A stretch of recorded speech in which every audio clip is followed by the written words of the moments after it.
नमस्कार, मैं पलक यादव। आप देख रहे हैं न्यूज 24 फर्स्ट एक्सप्रेस। आज की कुछ खास खबरें। औरैया जिले के ब्लॉक भाग्यनगर के टीकमपुर गांव में ग्राम प्रधान लाडली देवी ने किया उत्कृष्ट विकास से कार्य।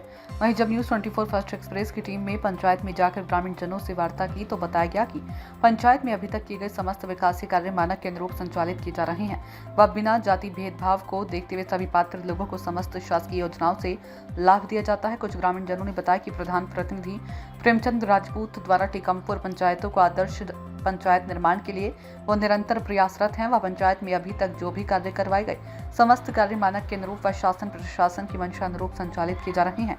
वहीं जब प्रधान प्रतिनिधि प्रेमचंद राजपूत से वार्ता की तो उन्होंने बताया कि समस्त पंचायत के लोगों को मैं अपना परिवार मानता हूं और जो भी योजनाएं होती है सभी को लाभ देने का भी कार्य करता हूं। वहीं जानकारी के आधार पर यह भी ज्ञात हुआ कि किसी भी गरीब लड़की की शादी में प्रधान जी का व्यक्तिगत सहयोग हमेशा रहा है।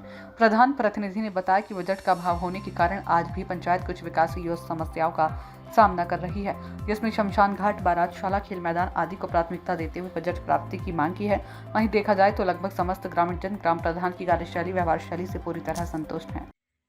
जैसा कि आज हम आए हुए हैं औरैया जिले की भाग्यनगर ब्लॉक की ग्राम पंचायत टीकमपुर में बात करूं लोकसभा चुनाव के उपरांत जिस तरह से समस्त पंचायतों की सर्वेक्षण ग्राम रिपोर्ट के माध्यम से जो अलौकिकता देखी जा रही है, आज उसी बीच इस टीकमपुर पंचायत से जो ग्राम प्रधान है श्रीमती लाडली देवी जी, तो उनकी प्रतिनिधि के तौर पर मेरे बीच मौजूद है मिस्टर प्रेमचंद राजपूत जी। जैसा कि मैं बता दूं कि पंचायत में आने से पहले इस पंचायत के संलग्न मजरे में जाकर के मैंने लोगों से वार्ता की और कहीं ना कहीं प्रधान जी की कार्यशैली और व्यवहार शैली के बारे में लेकर के लोगों से वार्ता करते हुए इस पंचायत के विकासी कार्यों को जाना। तो जिस प्रकार लोगों ने उनके प्रति एक पक्षगत रुझान रखते हुए पंचायती विकासी कार्यों से अवगत कराया और जो एक बात कही कि पंचायत में जिस प्रकार से यदि देखा जाए कि 3 वर्षों का संचालन जो प्रेमचंद जी के द्वारा करवाया जा रहा, उसके पूर्व से ही उनका लोगों के बीच एक सहयोग रहा है। तो मैं उनके आवास पर आया हूँ। सर, सबसे पहले आपका स्वागत है और मैं जानना चाहूंगा कि जिस प्रकार आप लोगों के बीच एक समाज सेवा के भाव से रहते हैं, वो जो आपका ग्राम प्रधानी का चुनाव था, तो उस बीच आपने लोगों की ऐसी क्या समस्याएं देखी, पंचायत में ऐसे क्या मुद्दे देखे जिनको देखकर लगा कि इस बार पंचायत का चुनाव लड़ना चाहिए? क्या मुद्दे लेकर चुनाव लड़े? सबसे पहले मेरे यहाँ पे जो सफाई कर्मी थे वो टाइम से नहीं आते थे, गंदगी बहुत रहती थी। तो मेरे यहाँ सफाई कर्मी एक हैगा, तो मैंने उनसे कहा ब्लॉक में जाके ईडीओ साहब से हमने कहा अपनी निधि से सफाई करवा दें, तो उन्होंने कहा हाँ ठीक है। तो साल में 3-4 बार हम सफाई करवाते हैं। बिल्कुल।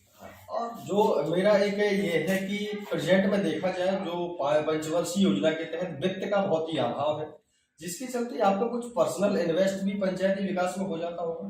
बिल्कुल नहीं होता। अच्छा। और साथ ही साथ यदि पेयजल व्यवस्था को देखा जाए तो पंचायत की पेयजल स्थिति क्या है? पेयजल स्थिति इतनी खराब है कि 1 साल से ज्यादा होगी जो उनका टारगेट था, वो टारगेट खरा नहीं उतरे जाएंगे। नहीं उतरे? हाँ, नहीं उतरे जाएंगे। कहीं पे नालियां खुद ही पड़ी जाएंगी, कुछ भी अभी सड़कें खुद ही पड़ी। हाँ हाँ, बिल्कुल बिल्कुल। जो पंचायत के अकॉर्डिंग, आपके अकॉर्डिंग जो हैंडपंपों का संचालन है, उनकी क्या स्थिति? उनकी जब अब तो मतलब बजट मतलब निकाली गई है जी, तो 24 घंटे लगते थे घर, नल हाल सही कराते थे घर, जैसे ही जानकारी हुई। हाँ, तुरंत। बात यदि शिक्षा व्यवस्था की करूं, यदि देखा जाए बहुत सी पंचायतों में गए हैं, जो ग्रामीण स्तर है, जो सरकारी विद्यालय हैं, यहाँ पर जो गार्जियंस का मन है कि सरकारी विद्यालयों से हटके प्राइवेट तौर पर जा रहा है, प्राइवेट की ओर जा रहा है, तो आपका क्या मानना है? क्या सरकारी विद्यालयों में शिक्षा का संचालन सही रूप से नहीं होता है? ये मेरी पुरखों की धरोहर रहेगी स्कूल। तो सबसे पहले मैंने जब कारोबार संभाला तो सबसे पहले मैंने स्कूल में जाके सबसे पहले जो उनके गार्जियन थे उनसे मैंने कहा, हमने कहा बच्चों को वहाँ पढ़ाइए, यहाँ पढ़ाइए, क्योंकि यहाँ पे सरकारी है, प्राइवेट वाले 1400, 1500, 2000 रुपये पढ़ाते हैं, उनको क्या नॉलेज है? कुछ भी नहीं है। जो वहाँ पे कार्यशैली थी वो देखते हुए मैंने ऑल टोटल स्कूल में सबसे पहले ये साफ सफाई, काफी कुछ बदलाव किए। नहीं, बहुत बदलाव, डेंटे पेंटे करा के, धुआं बनवा के, पौधों की सबसे पहले सुरक्षा करी। आज मेरे यहाँ इतना अच्छा है।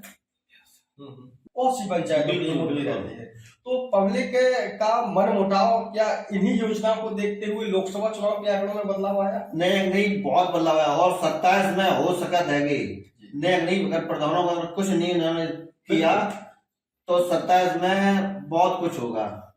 स्पष्टीकरण के तौर पर नहीं, लेकिन बहुत कुछ हो सकता है। और अगर हमने प्रधानी लड़ी हैगी, हमने अपने स्वार्थ के लिए नहीं लड़ी हैगी, हमने जनता के प्रति लड़ी हैगी। बिल्कुल सब लोगों की दुआ के साथ कहना चाह रहा हूँ, मेरा बेटा बड़ा क्राइम ब्रांच में, बेटी दिल्ली पुलिस में है। जी ठीक है, और अगर भविष्य में आने वाले समय में हम वो काम करेंगे जो किसी ने नहीं करा हो। बिल्कुल, मतलब आपके कहने का ये उद्देश्य है कि प्रधानी का पद इनकम के लिए नहीं, सिर्फ नाम के लिए नाम के दिया लिए, गया है। सिर्फ कि कुछ ऐसा करके जाए कि 5 वर्षों को यादगार पल के रूप में याद किया जाए। बिल्कुल तो वही चीज है कि एक ग्राम प्रधान होने के नाते टीकमपुर पंचायत ही नहीं, बहुत सी ऐसी पंचायतें हैं जहां पर देखा जाए कि ग्राम प्रधानी का पद जो संचालन कर रहे हैं वो सिर्फ अपने नाम के लिए कि आखिर इस कार्य योजना के तहत, इस पंचवर्षीय के तहत ऐसा कुछ ऐसा करके जाए जिससे कि पंचायत के लोगों को एक यादगार पल रहे कि हाँ, इस पंचवर्षीय योजना में कुछ कार्य हुए हैं। लेकिन जिस मंशा के साथ ग्राम प्रधान चुनावी माहौल में आए थे, यदि उस प्रकार से यदि पंचायत में बजट प्राप्त होता तो निश्चित तौर पर आज ये टीकमपुर पंचायत एक आदर्श पंचायत का स्वरूप ले गई होती। लेकिन बजट के अभाव के चलते पंचायतों में आज भी बहुत सी ऐसी खामियां हैं और लिखित रूप से प्रधान जी ने अवगत भी कराया है, वो चाहे बारात शाला निर्माण कार्य हो या फिर शमशान घाट, खेल मैदान, इन सभी बिंदुओं को प्राथमिकता देते हुए प्रधान जी ने बजट प्राप्ति की मांग की है। और यदि मैं बात करूं 3 वर्ष के बीते हुए कार्यकाल में जो भी कच्चे पक्के कार्य करवाए गए, समस्त कार्य मानक के अनुरूप शासन प्रशासन की मंशानुसार संचालित किए जा रहे हैं। और एटलीस्ट मैं चर्चा करना चाहूंगा शिक्षा व्यवस्था के बारे में। तो जो मैंने प्रधान जी से चर्चा की तो उनका स्पष्ट तौर पर डायरेक्ट कहना रहा कि पद पर आते ही सबसे पहले शिक्षा व्यवस्था को सफलता के साथ संचालन के लिए मैं वहां पर गया और वहां की व्यवस्थाओं को देखा और जो भी बदलाव की स्थिति समझ में आई तो वहां पर बदलाव भी किए। और उनका जो उद्देश्य मुझे समझ में आ रहा है कि कुछ लाइनें डॉक्टर भीमराव अम्बेडकर जी ने कही। खबरों का सिलसिला लगातार जारी है। मिलते हैं एक छोटे से ब्रेक के बाद। हर खबरों का अपडेट पाने के लिए बने रहिए न्यूज़ 24 फर्स्ट एक्सप्रेस के साथ।